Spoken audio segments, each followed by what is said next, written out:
Today is Saturday, January 27th. I recommend listening at 1.5, 1.75, or 2 times speed. To continue, so we're still at Tuesday, August 29th at the Charlotte FBI field office. I gave my testimony to Chase.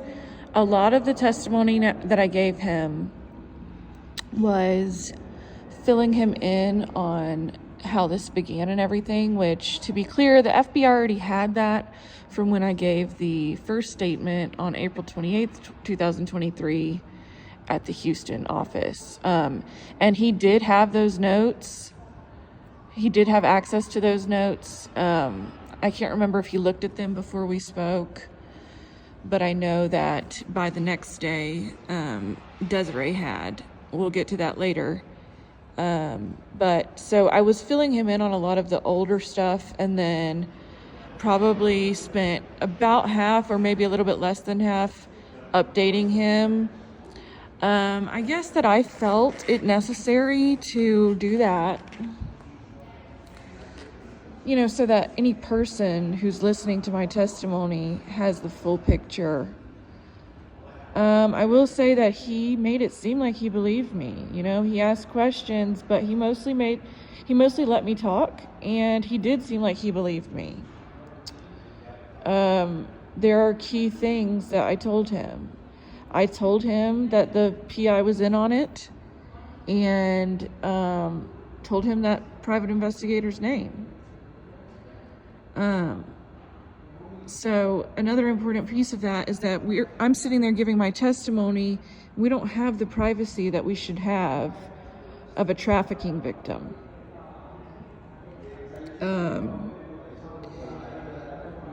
We're sitting there in front of these two guards. The one was the Italian man, and the Italian man has got his head turned completely around the whole time I'm giving my testimony. But he's definitely listening, and of course that means that every piece of information that I gave to Chase on August 29th made its way back to the organized criminal syndicate. Of course, my testimony at this point is telling them mostly the updates about having been raped on that vacation when me and my mom went to Beach Mountain, Gatlinburg, and Blowing Rock from August 17th to August 28th. The main other piece that I told him at that time, that was really mainly what the focus was, and that's obviously the reason I had to go back to the FBI. I never heard back from the FBI. When I gave my original testimony on April 28th, 2023 in Houston, I left my phone number. Obviously, she asked for that, and I never heard back from the FBI. And I did change my number about a month and a half later, knowing that my stalkers were texting me from Google. I was getting random texts from a 980, which 980 is Charlotte area code, 980 phone number, and it was a Google Voice number, stuff like that. I was getting random calls. Some of which are just random whatever, but I knew that at least some of them were related to my stalkers. I gave my testimony. If I think of anything really important about that interaction with Chase, I will bring it back up. Something important is that at the end of that testimony, I hadn't brought my phone because I knew that the traffickers, my attackers, were tracking my phone. Remember, I had the kind business owner nearby me had gotten me a lift there, so I had to use the FBI phone to get a ride back. They were asking well, how are you gonna get back? I was hoping one of y'all could take me home. And I said something to the effect of, the traffickers who are after me, it might actually even help for them to see me get out of the car with an FBI agent. I need a show of force right now. I said something like that. And he said, well, the FBI doesn't do that. Okay, well, so I used the phone, and remember, we're still down here with the security, and Chase is down there, and So I had to use like the literal FBI phone to call through my family to try to get them to come get me. One important piece is that Chase asked me at the end of the testimony, he was like, is your family supportive?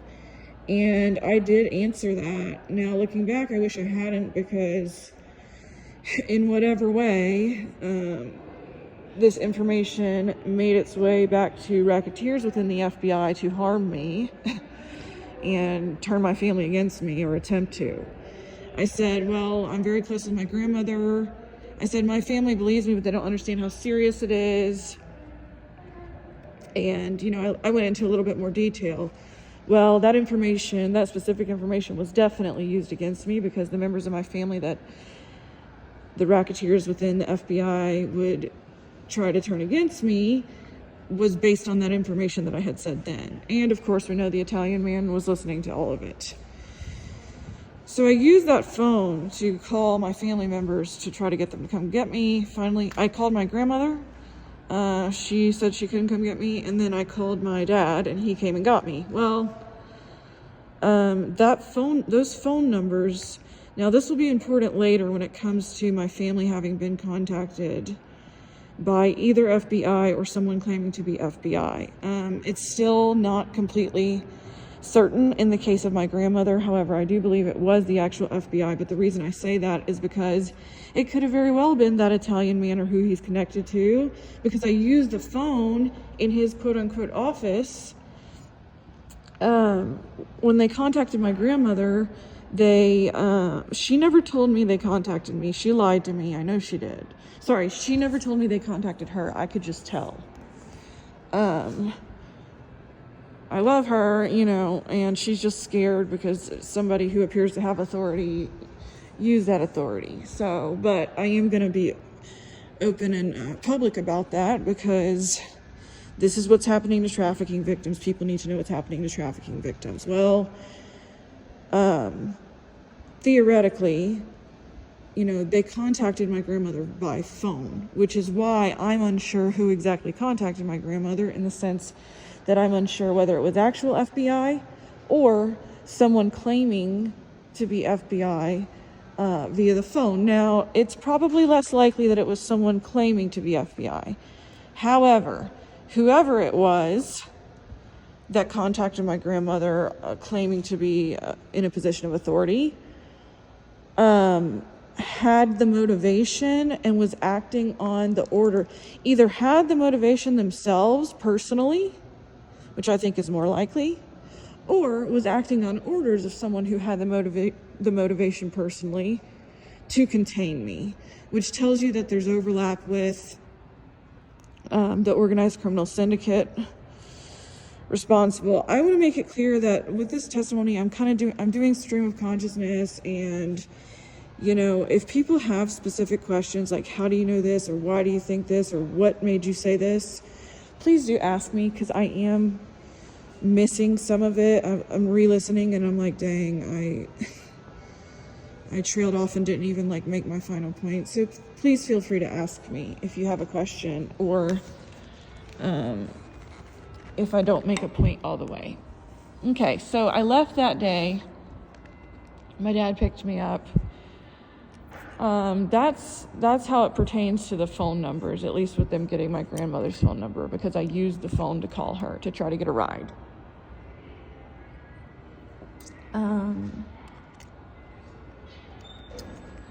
What's next? Okay, so the next day, so that night, you know, I sat there and gave Chase my testimony for probably 2 hours.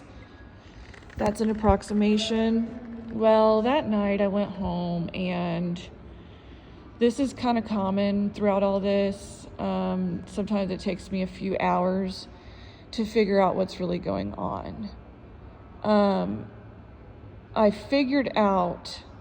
I was starting to figure out that Italian man, just really based on what he said about my sister. Again, anyone can be a victim blamer,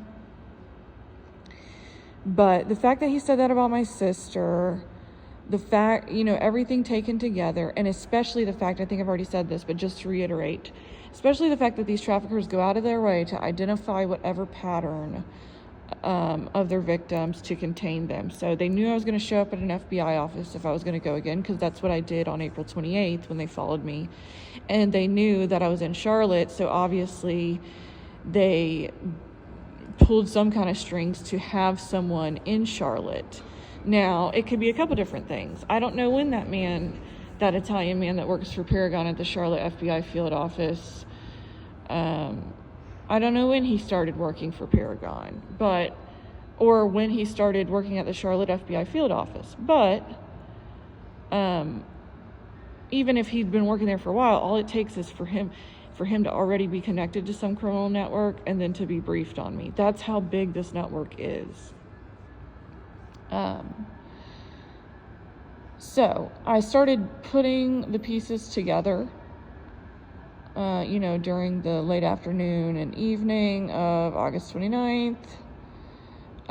We were even followed from the FBI field office when I was leaving that day. There was a car with temp tags, matched all the other patterns. So when I got home that day, the gang stalking was way ramping up. People in my neighborhood, it was very obvious. During this time, there was, I don't remember exactly which day it is. It might have been Tuesday, the 29th, August. I went for a walk at nighttime, and a car stopped probably half a football field away from me in a parking lot near the front of my neighborhood. It was a white truck, if I'm not mistaken, with two males in it, and they just stopped randomly and got out and started rustling around. And my instincts were going off. I'm not going to stop walking at night, etc. Like, I've had to do that from the beginning of this, and that's already giving them way too much. And it also helps me to know what I'm up against, to keep living my life. And then my regular life functions as a test as well to see what they're trying to do to me. That's not why I'm living my life, but anyways, they stopped about half a football field away. They were rustling around. I could feel that this was potentially about to bring me harm. I'm out at night alone. Now, granted, I'm in my neighborhood. It was only when I made it clear that I had my phone on me that they got back in the truck and backed off. They were like rustling around for probably 3 to 5 minutes, and I did stop to observe them.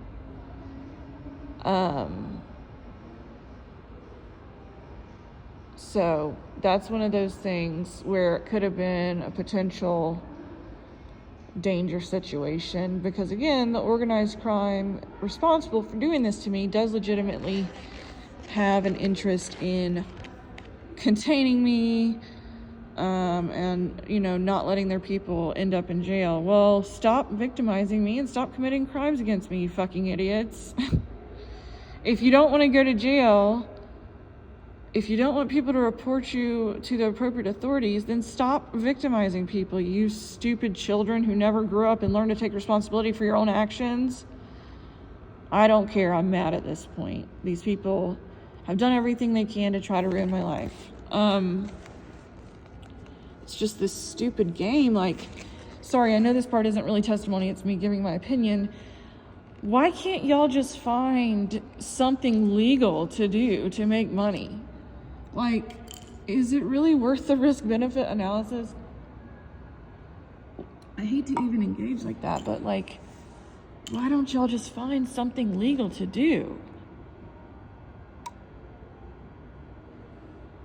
Anyways, so I'm starting to put it together that Italian man was definitely in on this. That day, I showed up the next day. I came and showed up the next day, okay? Chase had said to me, I remember that he had said, you know, we have a human trafficking contact, so if we're going to pursue this, then we're going to, you know, I remembered that he had said a woman's name, but I did not remember what that name was. He said, she's going to be your contact if we're going to pursue this. She's the human trafficking contact for Charlotte. I'm going to take a pause here and continue.